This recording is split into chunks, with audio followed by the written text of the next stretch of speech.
All right, welcome to a live phys ed with some more tabletop games here for you.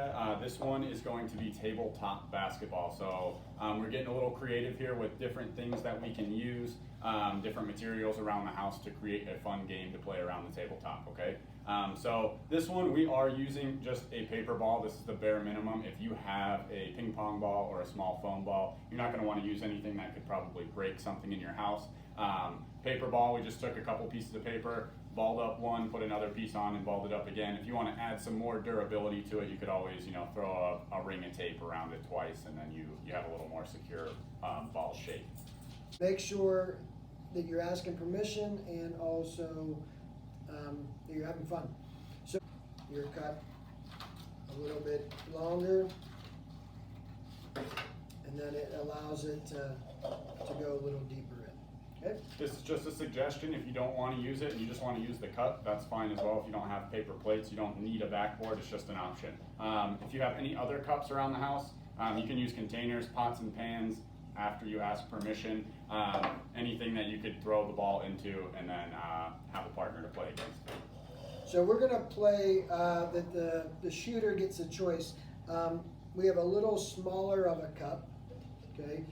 This is going to be worth 3 points, and then the bigger cup is going to be worth 2 points. So as you're making your attempts, if you want to add a little physical activity to it, every time you miss a shot, maybe you have to do some sort of exercise, maybe 5 crunches or 5 jumping jacks. If you're in an apartment complex, make sure you're being respectful to the people that are below you, that you're not jumping around and making a lot of noise.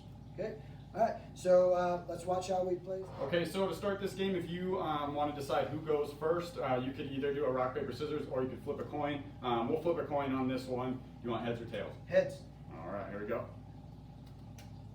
It is heads, so we'll give Mr. O possession first.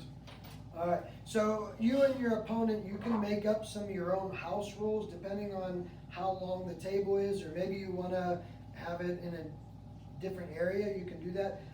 Remember, you're going to make the choice, do I want a 2-point shot in the bigger cup or do I want a 3-point shot in the smaller cup? I'm going to go for a 2-point shot, and I missed. So we can make it that I have a exercise to do after a miss, or maybe after 5 misses you do an exercise. So I'm going to do, what are we going to do? I'm going to do 3 jumping jacks. Yeah. Now, we got a ceiling fan up there, so I got to make sure that I don't hit into that, make sure that my exercises aren't going to be in an area that I'm going to damage something. All right, I'm going to take my shot.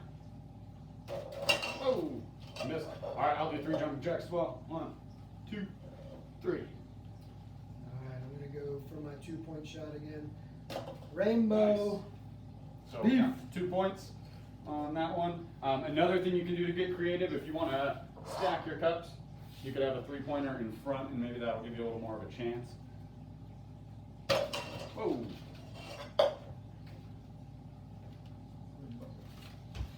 Oh, getting my workout.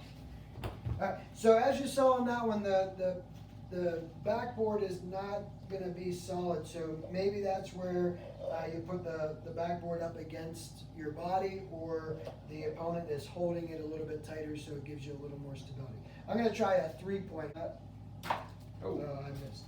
Okay, and then I would do an exercise, or if you're seeing that you're missing a lot, maybe you do an exercise on the 10th miss. If you have a ping pong ball or something that bounces, you could always change up the game a little bit and do some bounce shots, things like that. Okay, and that's how you play your tabletop basketball.